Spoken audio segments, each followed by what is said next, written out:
Innal hamdalillah nahmaduhu wa nasta'inuhu wa nastaghfiruh wa na'udzu billahi min syururi anfusina wa sayyiati a'malina man yahdihillah fala mudhillalah wa man yudlilhu fala hadiyalah. Asyhadu an la ilaha illallah wahdahu la syarikalah wa asyhadu anna Muhammadan abduhu wa rasuluh sallallahu alaihi wa alihi wa mawala. Usikum wa iyaya bitaqwa fa innahu man ittaqahu waqah. Qala Allah ta'ala ya ayyuhalladzina amanu taqullaha haqqa tuqatih wa la tamutunna illa wa antum muslimun. Ya ayyuhan nasu taqu rabbakumul ladzi khalaqakum min nafsin wahidah wa khalaqa minha zawjaha wa batha minhuma rijalan katsiran wa nisaa'a wattaqullaha alladzi tasaaluna bihi wal arham innallaha kana 'alaikum raqiba. Ya ayyuhalladzina amanu taqullaha wa qulu qawlan sadida yuslih lakum a'malakum wa yaghfir lakum dzunubakum wa may yuti'illaha wa rasulahu faqad faza fawzan 'azima. Ma'asyiral muslimin jamaah Jumat rahimakumullah. Setelah kita memuji syukur, kemudian bersolawat untuk nabinya, kemudian kita bacakan nasihat untuk bertakwa kepada Allah, kita bacakan 3 ayat yang semuanya menganjurkan bertakwa kepada Allah. Setelah semua itu, maka pada kesempatan ini mari kita perhatikan, kita cermati, kita renungi sebuah kisah yang pernah dikisahkan oleh Rasulullah sallallahu alaihi wasallam. Dan kita harus ingat, persentase kisah dalam agama ini besar, baik dalam Al-Quran, baik dalam hadis-hadis Rasulullah sallallahu alaihi wasallam. Tidak mungkin persentase yang besar tersebut kecuali karena manfaatnya, hikmahnya yang besar bagi semua manusia. Karena tabiat manusia ketika mendengarkan kisah, dia ingin berusaha untuk mengetahuinya dan untuk mengambil ibrah, pelajaran dari kisah tersebut. Tabiat manusia senang mendengarkan kisah dan akan mengambil faedah dari kisah-kisah tersebut. Sekali lagi, karena itulah persentase kisah dalam Al-Quran, dalam hadis tidaklah kecil. Artinya porsinya banyak, karena manfaatnya yang besar tadi, yang semua orang hampir-hampir menyukainya. Kisah yang ingin disampaikan siang ini, khutbah Jumat ini, adalah kisah taubatnya pembunuh 100 orang. Zaman dahulu ada orang yang membunuh 99. Akhirnya dia tergugah, tersadarkan keinginan untuk taubat. Maka dia mendatangi seorang ahli ibadah, rajin ibadah, bertanya, ada orang membunuh 99 orang, jiwa, nyawa, bolehkah dia taubat? Maka ahli ibadah ini mengatakan tidak ada taubat baginya.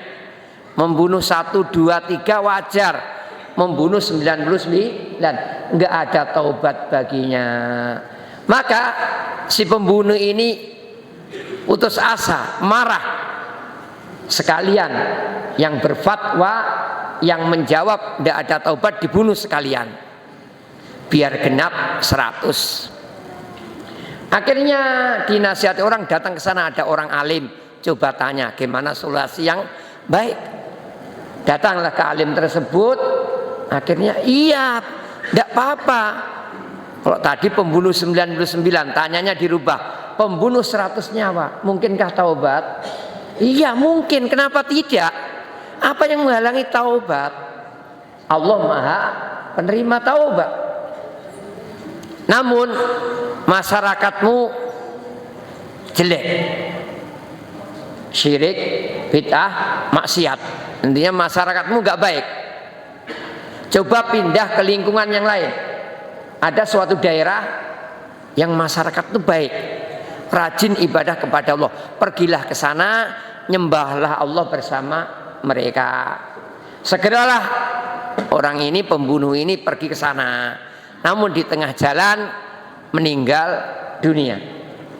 Dalam riwayat malaikat azab dan malaikat rahmat, malaikat yang mengurusi orang-orang jelek dan malaikat yang mengurusi orang-orang baik datang bersama-sama, berebutan rohnya, nyawanya. Akhirnya mereka berebutan, akhirnya musyawarah. Datang ke seorang bertanya, akhirnya diputusi diukur saja. Diukur dari rumahnya ke tempat meninggalnya dan tempat meninggalnya ke tempat tujuannya. Jauh mana, dekat mana?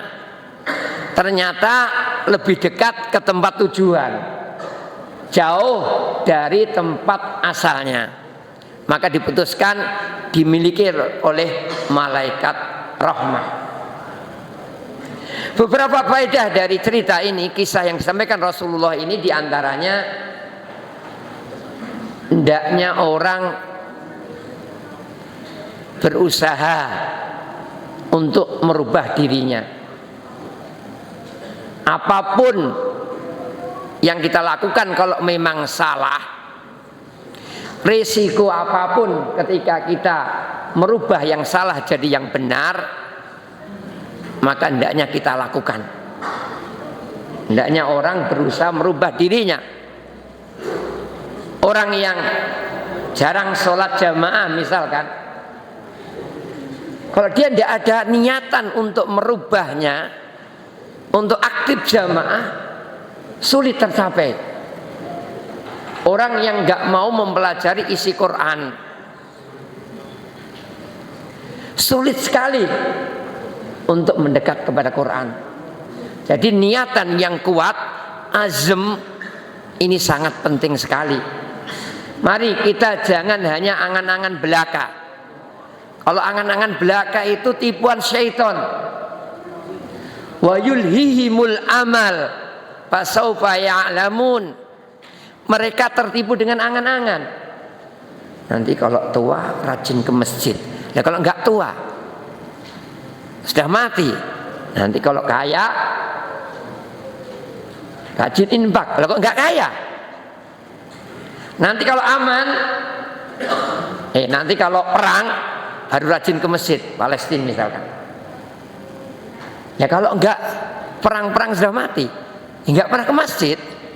Harus ada niatan yang kuat dari kita untuk berubah. Innallaha la yughayyiru ma biqaumin hatta yughayyiru ma bi anfusihim. Allah enggak merubah suatu kaum, seseorang, sampai orang ini berusaha merubah dirinya. Masalah dunia kita berusaha berubah menjadi yang lebih baik. Masalah agama juga kita hendaknya berusaha menjadi yang lebih baik. Faedah yang lainnya, lebih utama ahlul ilmi dibanding ahli ibadah. Karena ahlu ibadah manfaatnya pribadi, sedangkan ahlul ilmi manfaatnya adalah pribadi dan untuk orang lain.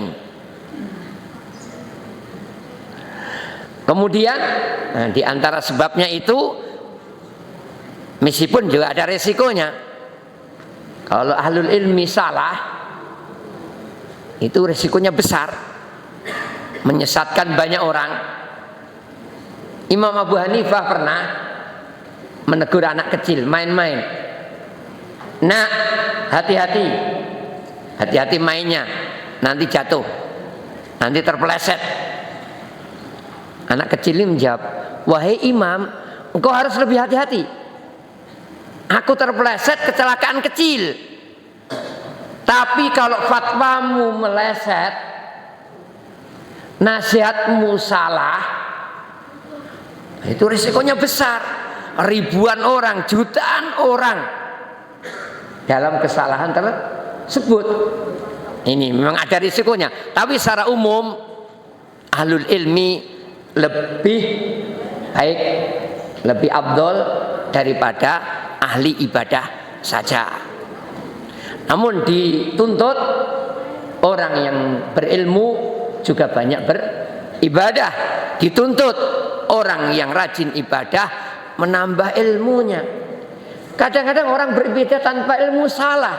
Kita mendapati kadang-kadang orang dengarkan khutbah sambil bertasbih, tidak tahu baca apa. Ini rajin ibadah, tetapi bukan pada tempatnya. Rasulullah mendengar orang mengatakan diam, itu saja tidak boleh. Itu nasihat bermanfaat, apalagi ibadah-ibadah zikir yang manfaatnya pribadi. Jadi mari kita rajin ibadah, namun jangan lupakan untuk menuntut ilmu.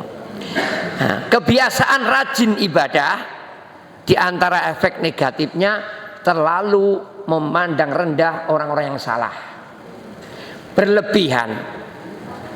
Jadi orang-orang yang rajin ibadah biasanya seperti itu. Kalau orang itu salah itu langsung nggak mungkin diterima taubatnya. Ini termasuk risiko rajin ibadah yang tanpa ilmu. Kemudian faedah yang lainnya, anjuran untuk hijrah. Hijrah itu pindah. Memang pindah Makkah ke Madinah tutup. Sudah tutup karena Makkah sudah menjadi negeri Islam, negeri tauhid. Tapi pindah ke daerah yang kurang baik, ke daerah yang lebih baik, tetap sampai hari kiamat. Pindah dari pekerjaan, perbuatan, amal jelek ke amal baik, terbuka, wajib sampai hari kiamat. Pindah dari lingkungan teman-teman, bergaul dengan orang-orang yang kurang baik kepada orang-orang yang baik, wajib sampai hari kiamat. Jangan merasa bangga ketika dia merasa temannya ada yang kiai, ada yang gembong apa gitu, narkotik, gembong apa, pelacuran dan lain sebagainya, atau perampok, pencuri. Sebagian orang merasa bangga punya teman kiai, pak ustadz, punya teman penjahat. Jangan. Hendaknya orang hijrah, meninggalkan teman-teman yang kurang baik menuju teman-teman yang baik. Karena itulah yang akan membawa manfaat. Aqulu qouli hadza astaghfirullah li wa lakum wa li jami'il muslimin fastaghfiruh innahu huwal ghafurur rahim.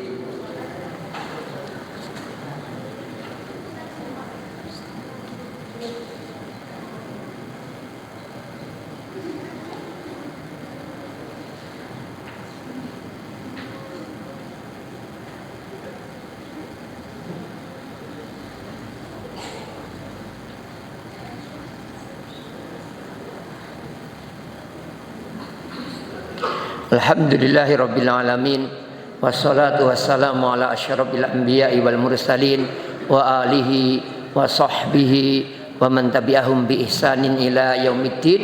Ya ayyuhalladzina amanu taqullaha wa kunu ma'as shadiqin. Kita lanjutkan faedah yang lainnya, adanya malaikat, makhluk yang secara umum termasuk makhluk gaib, diciptakan oleh Allah untuk tugas-tugas tertentu. Di antara tugasnya adalah mengawasi kita semua.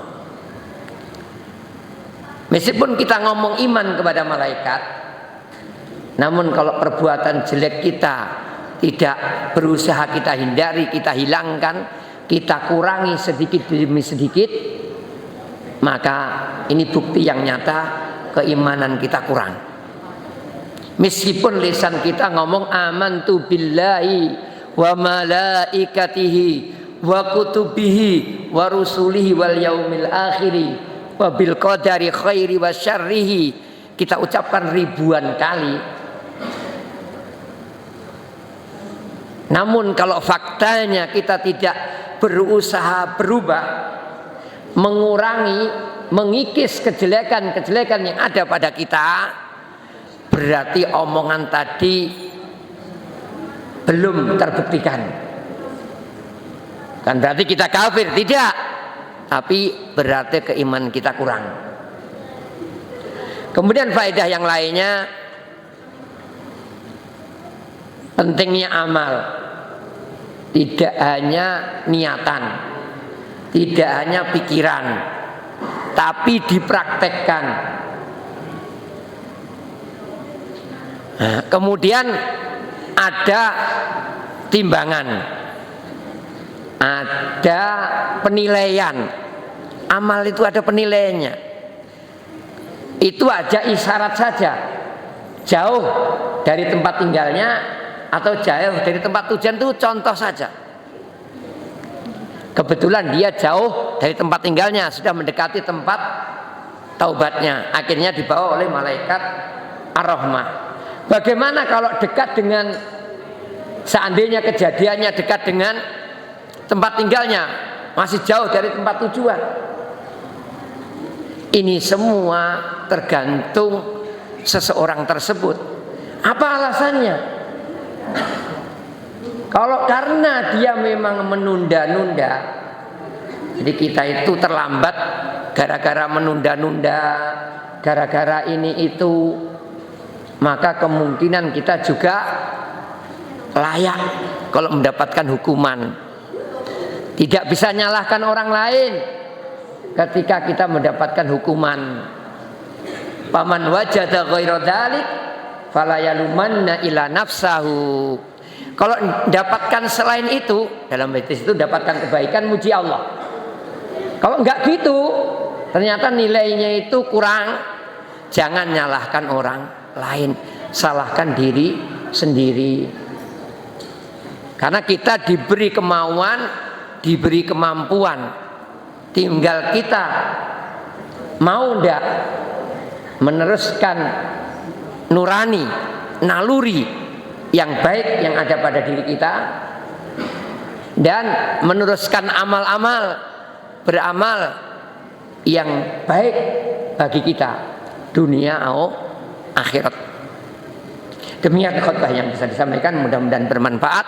Allahumma sholli ala Muhammad wa ala ali Muhammad kama shallaita ala Ibrahim wa ala ali Ibrahim innaka Hamidum Majid, wa barik ala Muhammad wa ala ali Muhammad kama barakta ala Ibrahim wa ala ali Ibrahim innaka Hamidum Majid. Allahumma ighfir lil muslimin wal muslimat wal mu'minin wal mu'minat al ahya'i minhum wal amwat.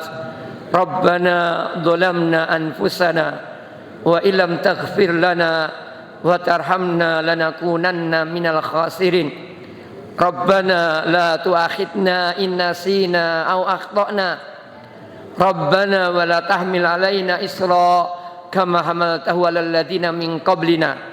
Rabbana wa la tuhammilna ma la taqata lana bih wa'fu 'anna waghfir lana warhamna anta maulana fansurna 'alal qaumil kafirin. Allahumma ansur ikhwanana al-muslimina fi Filistin wa fi kulli makan. Allahumma ansur ikhwanana al-muslimina fi Filistin wa fi kulli makan. Allahumma ansur ikhwanana al-muslimina fi Filistin wa fi kulli makan. Allahumma dammir a'da'aka a'da'ad-din. Allahumma dammir a'da'aka a'da'ad-din. Allahumma dammir a'da'aka a'da'ad-din. Rabbana atina fid dunya hasanah wa fil akhirati hasanah wa qina adzabannar. Rabbana atina fid dunya hasanah wa fil akhirati hasanah wa qina adzabannar. Rabbana atina fid dunya hasanah wa fil akhirati hasanah wa qina adzabannar. Subhana rabbina rabbil izzati amma yasifun. Wassalamun alal mursalin walhamdulillahi rabbil alamin.